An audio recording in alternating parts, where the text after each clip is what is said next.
6:48 de la mañana. Vamos a conversar en nuestra primera entrevista del día con Bruno Galo. Él es miembro de Avanzada Progresista, dirigente de Avanzada Progresista en Venezuela. Recuerden que desde ya tienen a su disposición @primera página y la etiqueta Primera Página para hacer llegar sus dudas, sugerencias y comentarios.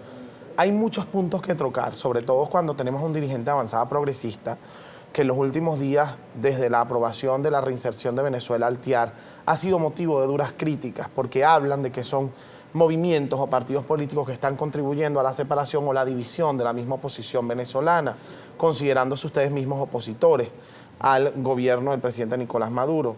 Y yo le quiero preguntar, ¿ustedes son divisionistas en la oposición o simplemente no están de acuerdo con el TIAR y ya? Mira, nosotros, primero que nada, somos sin duda opositores a este gobierno. La destrucción que ha sembrado este gobierno ha sido el discurso fundamental que ha movido Avanzada Progresista, sustituir a este gobierno, generar una alternativa democrática frente al autoritarismo, pero sin embargo somos una voz de alerta frente a algunas tendencias autoritarias, antidemocráticas, guerreristas. La búsqueda de atajos en la oposición tampoco nos agrada. Entonces, lo que no somos es mudos frente a los errores que se cometen en la oposición.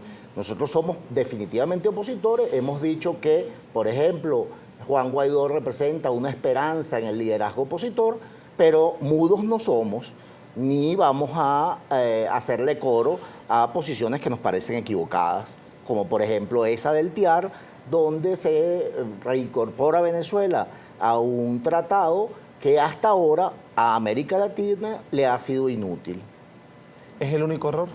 No, hay muchos otros. Yo creo que el principal error es sembrar permanentemente esperanzas que luego serán defraudadas, porque las esperanzas se ponen en atajos que no van a ninguna parte, en vías y carreteras ciegas.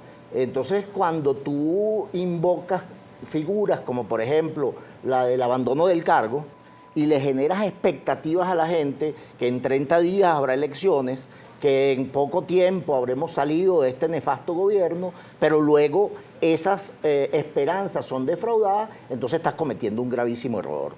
Y cosas como esas se han hecho muchísimas veces. El TIAR está en esa tradición. Según usted, está dando esperanzas inválidas. Esperanzas que serán defraudadas. No va a pasar nada con el TIAR.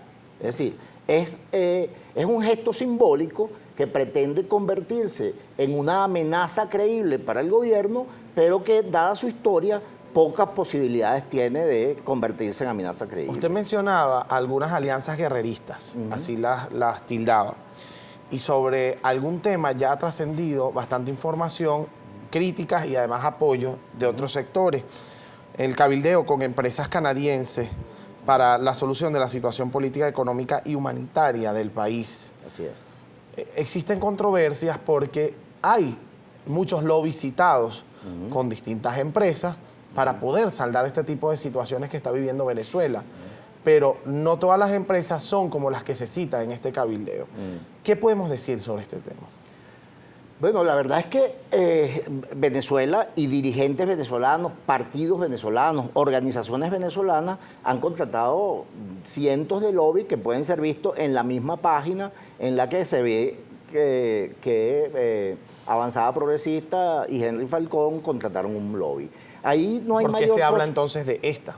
Bueno, porque es que ¿Qué tiene de especial? Bueno, en un país polarizado entre dos discursos abiertamente contradictorios, violentos, que se niegan el uno al otro, que no se reconocen como actores políticos, una voz moderada parece ser más sospechosa que dos voces que se gritan mutuamente en una especie de guerra de sordos.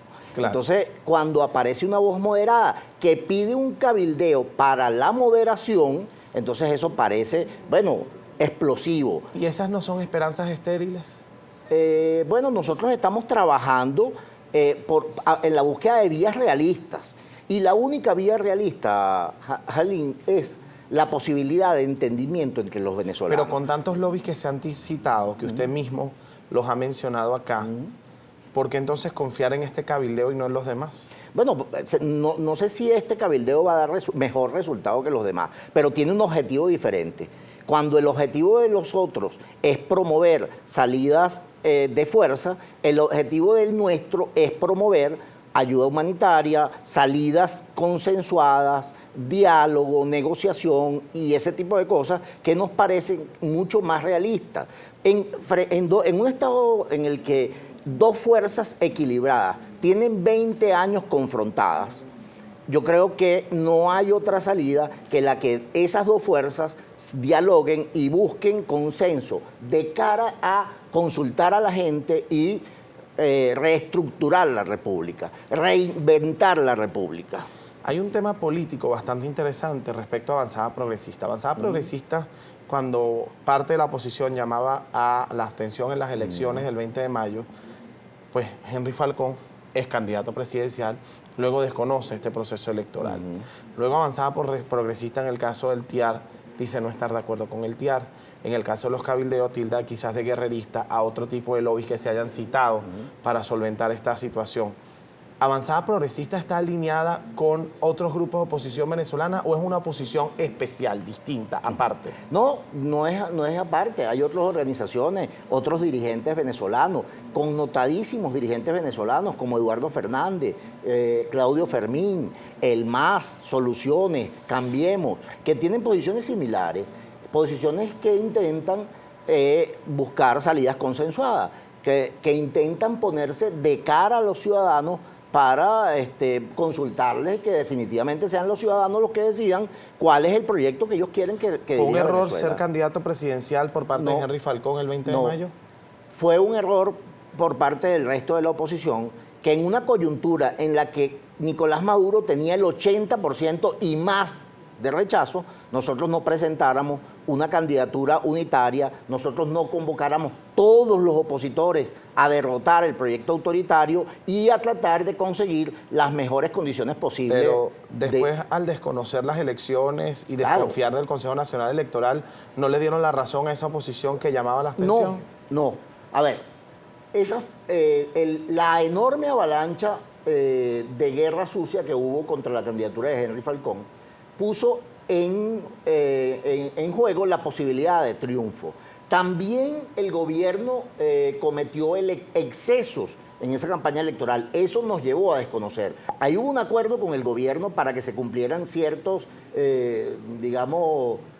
condiciones distintas a las de elecciones anteriores que el gobierno luego violentó. Ese acuerdo lo violentó y es por eso por lo que nosotros decidimos desconocer las elecciones del 20 de mayo, porque esas condiciones que se habían logrado en un acuerdo que se firmó con el gobierno en el Consejo Nacional Electoral fueron violentadas y sí hubo carné de la patria, sí hubo pago de bonos para que la gente fuera a votar por Maduro y esa es la razón por la que nosotros desconocemos. Tenemos que hacer un corte, pero en la próxima parte, entendiendo que desconocieron las elecciones del 20 de mayo, desconocieron la legitimidad del Consejo Nacional Electoral en estas elecciones, entonces desconocen al presidente Nicolás Maduro y apoyan a Guaidó como presidente encargado. Eso me lo responde al regreso acá en Primera Página.